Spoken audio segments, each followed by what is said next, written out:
ওগো আল্লাহর নবী, নাফাকা হানজালা, আমি হানজালা তো মুনাফিক হয়ে গেছি। কি হয়ে গেছি? মুনাফিক হয়ে গেছি। আল্লাহ রাসূল সাল্লাল্লাহু আলাইহি ওয়াসাল্লাম প্রশ্ন করলেন, এ হানজালা, তুমি মুনাফিক হয়েছো, তার প্রমাণটা কি? এবার হানজালা রাদিয়াল্লাহু তাআলা আনহু ডাক দিয়ে বলল, আল্লাহর নবী, তখন আমি যখন আপনার সামনে থাকি, আপনার আশেপাশে থাকি, আপনার দরবারে থাকি, তখন মনে হয় আমার ঈমান বাড়ে, আর আমি যখন চলে যাই তখন আমার মনে হয় আমার ঈমান কমে। মসজিদে যখন ইমাম সাহেবের খুতবা শুনেন, তখন ওখানে মনে মনে ভাবেন আর এগুলার বাইরে জীবন চালান না। ভুল বললাম? ইমাম সাহেব বলছে আর জীবনে কোথাও নামাজ কাজা করবো না, আর করবো না, এটা কিন্তু আপনি ভাবেন। এখন মনে মনে চিন্তা করতেছেন বাকি জীবন কোরআন দিয়েই চালাম। ভুল বললাম আমি? কিন্তু যাবার পরে আমাদের আর কি থাকে না, ও কথা মনে থাকে না। তাই বলে আপনারা কাফের হয়ে যান, মুনাফিক হয়ে যান না, আবার তো ফিরে আসতেছেন। ইমানের দিকে ফিরে আসাটা কি বড় ধরনের একটা নিয়ামত। আল্লাহ রাসূল বলেন, কেউ যদি ইসলামের দিকে, আল্লাহর দিকে এক কদম আগায়, আল্লাহ তাকে 2 কদম সহজ করে দেয়। সুবহানাল্লাহ বলেন। তাহলে আপনারা কি বাকি সময় একটু মনোযোগ সহকারে বসবেন ইনশাআল্লাহ? বসবেন ইনশাআল্লাহ? কে কে বসবেন হাত দুটো আল্লাহকে দেখান। লিল্লাহি তাকবীর, লিল্লাহি তাকবীর। হাতটা নামান। আমি প্রথম ভেবেছিলাম 3 দিনের মাহফিল, লোকজন মনে হয় হবে। জামালপুরে আসার পরে মানে এই প্রথম কিছু লোক কম পাইলাম। এর আগে আপনাদের এখানে অনেক মাহফিল কিন্তু আসছে, দরিপাড়ায় আসছি, তুলসীপুরে আসছি, ভালুকায় আসছি, জামিরায় আসছি, ওখানে লোক সংখ্যা ছিল আল্লাহর রহমত। যা হোক, আপনারা যা আসছেন, আপনারা তো কোরআন থেকে কথা শোনার জন্য আসছেন, নাকি বলেন? একটা কথা আপনাদেরকে বলি, আপনাদের ইমাম সাহেব এশারের সময় প্রত্যেকদিন 3 কাতার মুসল্লি হয়, একদিন 1 কাতার হয়েছে, ওই দিন নামাজ 2 রাকাত পড়াই দিবে না? কয় রাকাত পড়ায়?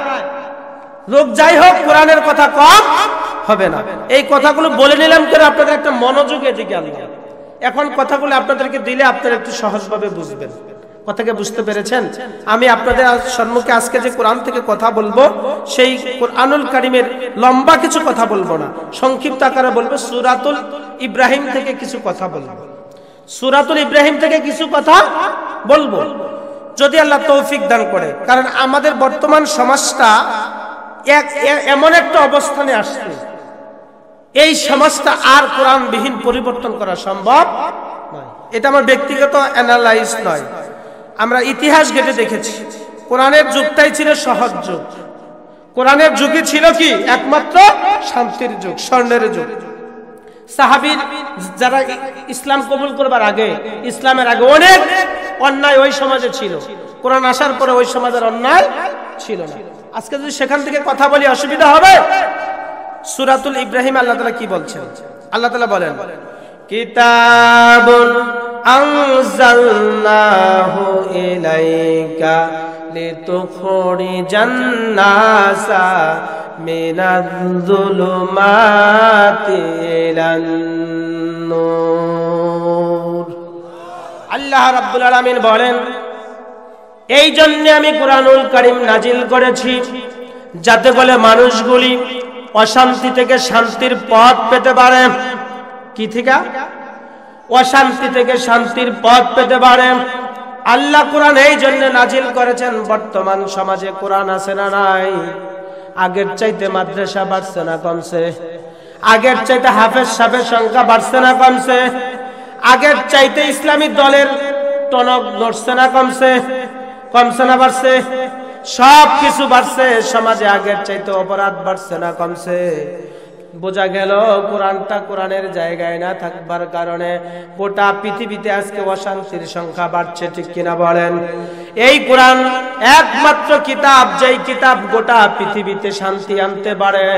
তার কিছু নজির কিভাবে আনতে পারে আপনাদের মাঝখানে তুলে ধরতে চাই সংক্ষিপ্ত আকারে। আপনাদেরকে আরো 2টা প্রশ্ন করে আমি আমার আলোচনায় ঢুকতে চাই। 1 নম্বর প্রশ্ন হলো, আমরা এই গোটা পৃথিবীতে বসবাস করা অবস্থায় আমাদের বাবার যুগ থেকে আমরা এখন পর্যন্ত দেখে আসছি, এই কোরআন দিয়ে আমাদের সমাজটা চলে না। ভুল বললাম? কোরআনটা দিয়া এই সমাজটা চলে না, সমাজের শান্তিও আসে না। আপনাদেরকে ছোট্ট করে যদি একটা প্রশ্ন করি, সব কিছু দেখলাম, শান্তি হলো না, এখন একটা জিনিস দেখার বাকি আছে। ওই জিনিসটার নাম কি? ওই জিনিসটার নাম কি? সব আইন দেখেছি, ব্রিটিশের আইন দেখেছি, বাংলাদেশের আইন দেখেছি, পাকিস্তানের আইন দেখেছি, সব দেখেছি, কোন আইন এই পৃথিবীতে শান্তি আনতে পারে নাই। এখন আমাদেরকে বুঝতে হবে, আমরা একটা শাসন ব্যবস্থা দেখি নাই, একটা বিধান এই সমাজে বাস্তবায়িত দেখি নাই। ওই বিধানটার নাম হলো কুরআনুল কারীম। আপনারা দেখছেন নাকি? আপনারা দেখছেন নাকি? যারা আমার বয়সে বড়, আপনাদের দাদার যুগে মনে হয় কোরআন বাস্তবায়িত ছিল নাকি? তার মানে বোঝা গেল কোরআন দিয়ে আমরা এই সমাজ চালাতে দেখি নাই। এই কোরআন কিভাবে সমাজে শান্তি দিতে পারে, এক একটা করে উদাহরণ দিব, আপনি বুঝবেন কিভাবে কোরআন এই সমাজে শান্তি আনতে পারে। আপনার ব্যক্তি জীবনের দিকে তাকান, শান্তি নাই। আপনার পরিবারের দিকে তাকান, শান্তি নাই। আপনার রাষ্ট্রের দিকে তাকান, শান্তি নাই। আপনার সমাজের দিকে তাকান, শান্তি নাই। ভুল বললাম? আপনার ব্যক্তি জীবনে ঘুমাইতে যাবেন, টেনশনে ঘুম আসে না। ভুল বললাম? তার মানে আপনার ব্যক্তি জীবনে শান্তি নাই। আপনার পরিবার জীবনের দিকে যদি তাকান, আপনার পরিবারের দিকেও শান্তি নাই। এই কথাটা বললেন হুজুর আপনি সেই টাঙ্গাইল থেকে আইসা, আমরা জামালপুরের মানুষ, আমাদেরকে গাউজুরি করে একটা কথা চাপায়া দিবেন, আমরা মেনে নিব নাকি? কারণ হলো আমাদের জামালপুরে প্রত্যেকটা পরিবারের শান্তি। জামালপুরে কোনো পরিবারে কি নাই? অশান্তি নাই। আমাদের টাঙ্গাইলে আছে, আমাদের টাঙ্গাইলের পরিবারগুলো কি আছে? অশান্তি আছে। আপনাদের জামালপুরে কি নাই? অশান্তি নাই। সন্তানের সাথে মা বাবার খুব সম্পর্ক ভালো, মোটে নাই। তার মানে টাঙ্গাইলের সাথে জামালপুরে কিছু মিল আছে নাকি বলেন? শুধু খাবারের সময় আমরা তরকারি রান্না করি, আপনারা এটা কি বলেন? মিলি রান্না করেন নাকি? আমরা তরকারি রান্না করি, আপনারা কি করেন? মিলি রান্না করেন। আলহামদুলিল্লাহ, অনেক ভালো লাগছে। এটা একটা আঞ্চলিক কি, এটা একটা আঞ্চলিক সিস্টেম, আপনাদের ঐতিহ্য, এগুলোর মিললে। এখন দেখলাম অন্য অন্যগুলো কি আছে, মিল আছে। আর একটু আগাই, স্বামীর সাথে স্ত্রীর সম্পর্ক খুব ভালো, কঠিন, যা হোক। তাহলে এটা টাঙ্গাইলের সাথে কিছুটা মিলছে। ভাই বোনের সাথে সম্পর্ক ভালো, কারণ সমস্ত ভাইয়েরা বোনদেরকে ওয়ারিস বুঝাই দিছে। এখানে অশান্তি আছে। এখন বোঝা গেল আমরা রাষ্ট্র নিয়ে চিন্তা পরে করি, আগে আমার পরিবার কি করি, শান্তি আনি। আপনাদের অসুবিধা আছে? যিনি আমাকে দাওয়াত করছেন উনি বলছেন যে এই পরিবারে কিভাবে শান্তি আনা যায় সে ব্যাপারে কথা বলো, কথা বুঝ। আজকে যদি পরিবারটাতে শান্তি আনি, আপনাদের অসুবিধা নাই তো? অসুবিধা নাই তো? সম্মানিত হাজিরিন, আর একটা কথা আপনাদেরকে বলি, আমরা মেরাজের ঘটনা শুনছেন নাকি? মেরাজের অনেক ঘটনা শুনছেন। রাসূল কোন জায়গায় ওযু করছে, কোন জায়গায় জিনজির আছে, প্রথম আসমানে গেলেন, দ্বিতীয় আসমানে গেলেন, তৃতীয় আসমানে গেলেন, কোন জায়গায় কি করলেন, সব আপনারা শুনছেন। মেরাজের ওয়াজ বলতেই কি আমরা এগুলি বুঝি? ভুল বললাম আমি? মেরাজের ওয়াজ বলতেই কি আমরা এই কথাগুলি বুঝি। সম্মানিত হাজিরিন, মেরাজ বলতে এই কথাগুলি নয়। এই কথাগুলো আমি অস্বীকার করছি না, এই কথাগুলো আমি অস্বীকার করছি না। আপনাকে বুঝতে হবে মেরাজটা কেন হয়েছে, রাসূল মেরাজ থেকে কি নিয়ে আসছেন, ওই নিয়ে আমাদের কোনো মাথা ব্যথা নাই। আমাদের খালি রাসূল প্রথম আসমানে কি করলেন, দ্বিতীয় আসমানে কি করলেন, চোখের পানি ফালিয়ে জিলাপি খাইলাম, আলোচনা শেষ। ভুল বললাম? ভুল বললাম? রাসূল আকরাম সাল্লাল্লাহু আলাইহি ওয়াসাল্লাম মেরাজ থেকে 14টা কর্মসূচি নিয়ে আসছেন। কয়টা? 14টা কাজ নিয়ে আসছেন আমাদের জন্য। এই 14টা কাজ করতে হবে। সেখান থেকে পরিবারের শান্তি কিভাবে আনা যায় একটু আমি আপনাদেরকে বুঝাই।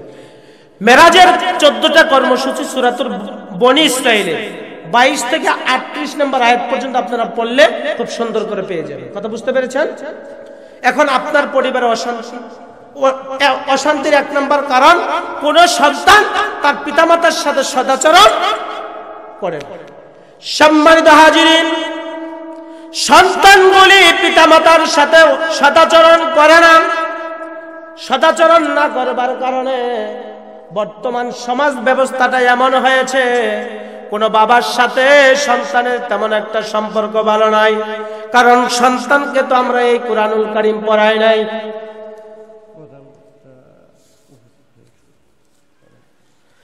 আমরা তো কি করে নাই, সন্তানকে কোরআন পড়াই নাই। এখন এই কোরআন আল্লাহ নাজিল করেছেন এই সমাজে কি আনবার জন্য? কথা বলেন কি আনবার জন্য?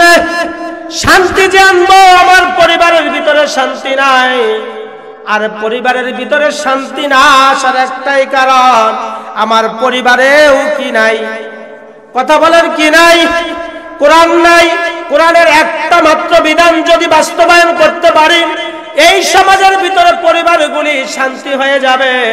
আল্লাহ রাব্বুল আলামিন রাসূল সাল্লাল্লাহু আলাইহি ওয়াসাল্লামের মেরাজের যে কর্মসূচিগুলো দিয়েছিলেন, শুরুর দিকের একটা কর্মসূচি আপনাদের মাঝখানে আলোচনা করছি। আল্লাহ রাব্বুল আলামিন জানায় দিলেন, ওয়া কাদা রাব্বুকা আল্লা তা'বুদু ইল্লা ইয়াহু ওয়া বিল ওয়ালিদাইনি ইহসানা। আল্লাহ রাব্বুল আলামিন বলেন, তোমাদের উপরে কড়া নির্দেশ দেওয়া হলো, আল্লাহ ব্যতীত অন্য কারো কাছে মাথা নত করা যাবে না। মেরাজের 1 নম্বর কর্মসূচি হলো, হে নবী আপনার উম্মতদেরকে জানায় দেন, আল্লাহ ব্যতীত অন্য কারো কাছে মাথা নত করা যাবে না। তারপর আল্লাহ কি বলেছেন? ওয়াবিল ওয়ালিদাইনি ইহসানা, আর তোমরা তোমাদের পিতামাতার সাথে সদাচরণ করো। কথা কার? কথা আমার না আল্লাহর? আমি কি আমার কথা বলছি না আল্লাহর কথা বলছি? এটা কি আমাদের টাঙ্গাইলের আয়াত না এই কোরআনেও, জামালপুরের কোরআনেও আছে? আমি তো ইচ্ছা করলে টাঙ্গাইল থেকে একটা কোরআন নিয়ে আসতে পারতাম, নাকি বলেন? তাহলে আপনাদের জামালপুরের কোরআন খুললাম কেন?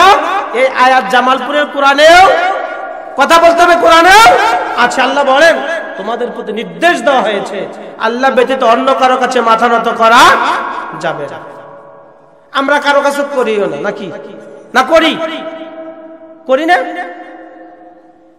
একটু মিলে দেখি তো। এখানে আমি এই বিষয় নিয়ে কথা বলবো না, সংক্ষিপ্ত 2টা কথা বলবো। গত পরশু এক মাহফিলে গেলাম। আমরা যে আল্লাহর কাছে মাথা নত করি না স্বীকার করি ঠিক, কিন্তু কাজে যায় আবার ঠিকই মানি। কাজে যায় ঠিকই আল্লাহর কাছে মাথা নত না করে অন্য কারো কাছে করি।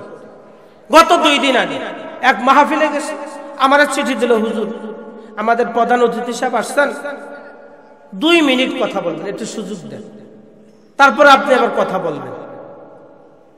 কেউ রাগ করতেছেন? আপনাদের প্রধান বক্তা চলে আসছে, মৌলানা বুরহানুল ইসলাম সাহেব, উনি তো কথা বলবেন, আমি একটু সময়টা কাটাই দিতেছি। খারাপ লাগে আপনাদের? খারাপ লাগে বলবেন, আমি শেষ করে দেব। সম্মানিত হাজিরিন, দেখেন কি হচ্ছে আমাদের সমাজগুলোতে। আমাদের হুজুরদের চরিত্রটা দেখেন। আপনাদের কথা একটু পরেই নিলাম। আমরা হুজুররা আল্লাহ ব্যতীত কারো কাছে মাথা নত করি কিনা তার একটা প্রমাণ তুলে ধরছি। তো আমাকে চিঠি দিলেন, আমি শেষ করে দিলাম, ওয়াখারি দাওয়ানা আলহামদুলিল্লাহ, আসসালামু আলাইকুম ওয়া রাহমাতুল্লাহ। ওনার হুজুর শেষ করলেন কেন? আপনি তো আবার ওনার পরে কথা বলবেন, ওনার তো জরুরি কাজ আছে, এজন্য উনি চলে যাবেন। এখন একটু কথা ওনাকে 2 মিনিট সময় দেন। তো আমি সভাপতি মহোদয় বললাম, আপনি মুফতি সাহেব মানুষ, একটু দয়া করে বলেন তো দেখি, কুরআনুল কারীমের চাইতে গুরুত্বপূর্ণ কাজ কি এই সমাজে আছে? গোটা পৃথিবীতে আছে? পৃথিবীতে আর কোন মজলিসে একজনের বক্তৃতার মাঝখানে আরেকজনকে সুযোগ দেওয়া হয় না। ভুল বললাম আমি? আপনি রাজনৈতিক মঞ্চে যাবেন, প্রধান অতিথি চলে যাবেন আর একটা প্রোগ্রামে, কিন্তু একজন বক্তৃতা করতেছে, তার বক্তৃতা শেষ করে দিয়া তারপর প্রধান অতিথিকে দিলেন, তারপর অন্য অতিথিকে দিলেন। এরকমই তো হয়, নাকি বলেন?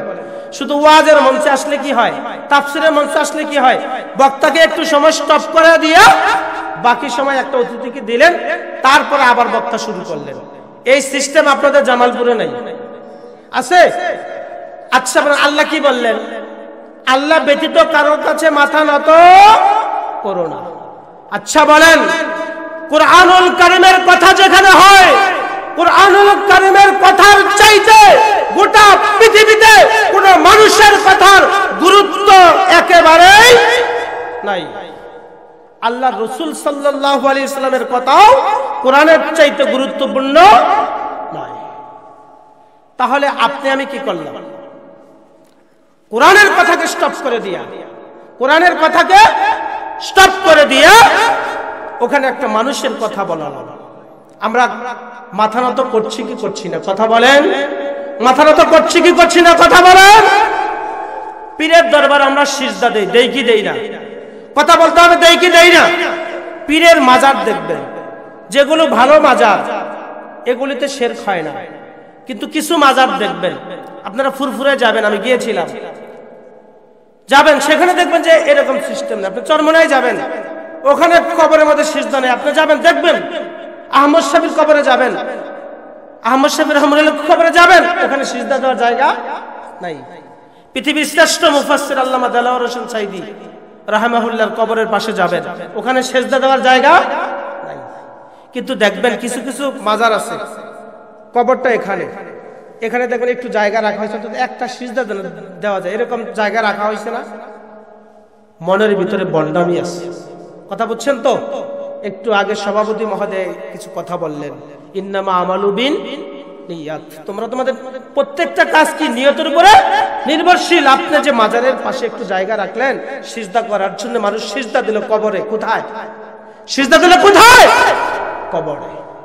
আমরা মাথা নত আল্লাহ ছাড়া অন্য কারো কাছে করব না, এটা তো আল্লাহ তো বলে দিলেন, অন্য কারো কাছে মাথা নত করো না। আমরা করছি কি করছি না? কথা বলেন, করছি কি করছি না? কথা বলেন। আল্লাহ তাআলা আমাদেরকে আমল করবার তৌফিক দান করুন, সকলে বলেন আমিন। আজ থেকে আমরা আর কবরের পাশে সিজদা দেব